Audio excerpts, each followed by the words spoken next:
অরিজিৎ সিং নামটা যেই মনে আসে সঙ্গে সঙ্গে একটা স্নেহ মাখা মধুর মুখ মনে পড়ে, আর উজ্জ্বল দুটো চোখ, আর সরলতার ছাপ, তার মধ্যে অসম্ভব ব্যক্তিত্ব, মানে অসম্ভব দৃঢ় ব্যক্তিত্ব, এবং তার সাথে কয়েক কলি গান, যে গানগুলো কানের মধ্যে সুন্দরভাবে বাজে।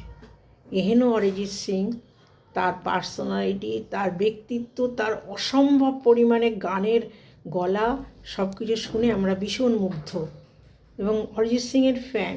আমিও ফ্যান, আমার সন্তানের বয়সে, কিন্তু আমি ফ্যান। সেই অরিজিৎ সিং হঠাৎ করে যখন আমাদের এই যুগে প্লেব্যাক গাওয়ার জন্য সব ছুটোছুটি করছে, তপস্যা করে ডিক্লেয়ার করে দিলে আমি প্লেব্যাক আর করবো না। হয়তো কোনো মহৎ উদ্দেশ্য আছে, আরও মহৎ উদ্দেশ্য আছে। ছোট বয়সে কিন্তু আমি জানাই তাকে প্রণাম। অসম্ভব ভালো একজন ব্যক্তিত্ব।